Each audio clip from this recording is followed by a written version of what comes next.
Shalom, selamat malam Bapak. Perkenalkan saya Tesalonika Trihoswan Putri, mahasiswa keperawatan tingkat 2 dari Universitas Pelita Harapan yang pada saat ini ini mewawancarai Bapak mengenai materi eskatologi yang berkaitan dengan kerajaan 1000 tahun yang terdapat di dalam kitab Wahyu. Apakah Bapak bersedia? Ya, bersedia. Ya. Oke, sebelumnya Bapak boleh bantu perkenalkan diri dan juga dari gereja apa Bapak? Ya, nama saya Pendeta Abdullah Putri. Saya seorang gembala sidang di Gereja Pantekosta Indonesia di Muara Parung, Kelurahan Melailir, Kecamatan Melak, Kabupaten Barat, Provinsi Kalimantan Timur. Oke, baik Bapak. Sebelumnya terima kasih untuk kesediaan waktunya pada malam hari ini. Saya izin untuk menanyakan beberapa hal ya Pak. Tapi sebelum itu, izinkan saya untuk memimpin kita di dalam doa terlebih dahulu. Mari kita bersatu dalam doa. Ya. Bapak yang baik, terima kasih Tuhan karena kasih karunia dan penyertaan-Mu Tuhan sehingga kami boleh ada sampai pada hari ini. Itu semuanya karena pertolongan-Mu saja Tuhan. Biarlah kiranya pada malam hari ini Tuhan yang melancarkan dan menolong wawancara kami dari awal pertengahan hingga akhirnya supaya tidak kurang suatu apapun. Tuhan berkati hamba-Mu dan juga Pendeta Adri yang akan melakukan sesi wawancara Tuhan. Terima kasih Bapak di surga, kami menyerahkan seluruh rangkaian kegiatan wawancara ini dari awal pertengahan hingga akhirnya hanya ke dalam tangan-Mu Tuhan. Dalam nama Yesus, haleluya. Amin. Oke, baik Bapak. Jadi salah satu pertanyaan saya yang menurut saya paling menarik itu salah satu materi eskatologi mengenai kerajaan 1000 tahun yang terdapat di dalam kitab Wahyu. Menurut Bapak sendiri dari yang sudah Bapak pelajari dan juga pemahaman Bapak, bisakah Bapak bantu menjelaskan kepada saya mengenai kerajaan 1000 tahun ini yang berkaitan dengan eskatologi, Pak? Ya, memang dalam eskatologi Kristen ada hal yang unik yang dibicarakan dalam kitab Wahyu pasal 20 mengenai kerajaan 1000 tahun, ya, atau disebut dengan Millennium Kingdom, ya. Menariknya dalam kitab Wahyu memang kita temukan bahasa simbolis, ya, dan bisa dihurufiah termasuk 1000 tahun. Jadi memang pelajaran ini atau pengajaran ini memang penting untuk bisa dipahami oleh kita semua. Apa itu kerajaan 1000 tahun, ya, siapa yang memimpin di dalam kerajaan itu dan siapa yang dipimpin, itu memang perlu kita sebenarnya pelajari. Namun secara singkat saja, ya, barangkali dapat saya sampaikan bahwa secara umum itu ada mengenai kerajaan 1000 tahun ini ada beberapa pandangan, ya, pandangan dari ahli-ahli teolog Kristen yang pandangan yang berbeda. Ada 3 pandangan yang populer, ya, di kalangan teolog Kristen masa kini mengenai kerajaan 1000 tahun. Ada yang memiliki pandangan menyebut dengan istilah pre-millennium, ada yang menyebut dengan istilah post-millennium, dan ada juga yang menyebutkan dengan istilah a-millennium. Pandangan yang pertama, pre-millennium ini mempercayai bahwa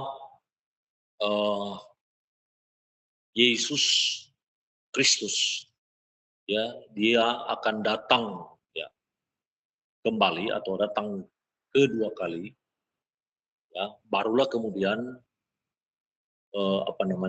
kerajaan 1000 tahun itu ada.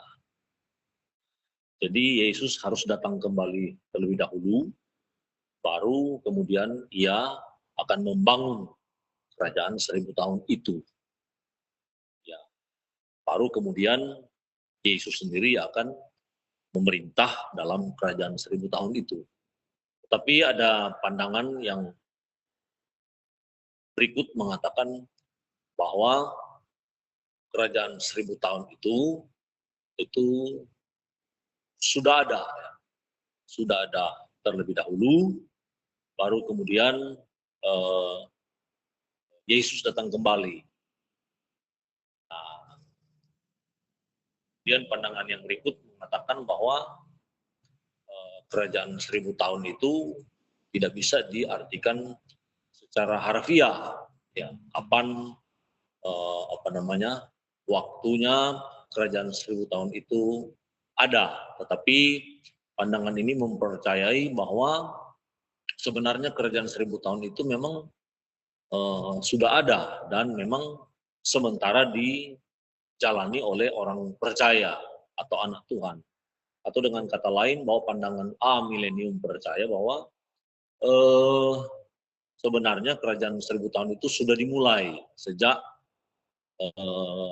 kenaikan Yesus ke sorga sampai hari ini. Tapi apapun ya yang menjadi apapun yang menjadi pandangan dari beberapa orang mengenai kerajaan 1000 tahun ini, yang pasti bahwa kerajaan 1000 tahun itu berbeda dengan kerajaan sorga. Ya, jadi kerajaan 1000 tahun itu dari 3 pandangan yang berbeda ini memang tidak mengidentikan bahwa kerajaan 1000 tahun sama dengan sorga. Jadi itu kerajaan yang berbeda. Nah, saya kira mungkin itu saja sedikit gambaran tentang kerajaan 1000 tahun yang bisa mungkin kita pahami pada kesempatan ini. Mungkin demikian. Terima kasih. Oke, terima kasih Bapak. Ternyata materi ini sangat-sangat menarik ya Pak, karena cukup kompleks ternyata dari konsep kerajaan 1000 tahun itu sendiri. Terima kasih banyak untuk kesediaan waktunya, karena Bapak sudah mau meluangkan waktu untuk saya wawancarai. Mungkin ke depannya ada beberapa pertanyaan yang akan saya kembali tanyakan kepada Bapak mengenai kerajaan 1000 tahun ini, karena menurut saya ini materi yang cukup menarik. Apabila Bapak memiliki kesibukan lain atau mungkin ingin beristirahat, Bapak bisa keluar dari meeting ini sekarang. Tapi sebelumnya izinkan saya untuk meminta Bapak menutup kita di dalam doa, Pak. Ya, baik, mari kita berdoa. Terima kasih Tuhan buat pertolongan-Mu sehingga kami boleh ada sampai hari ini. Kami tahu ini semua karena anugerah, kemurahan, dan kasih sayang bagi kami.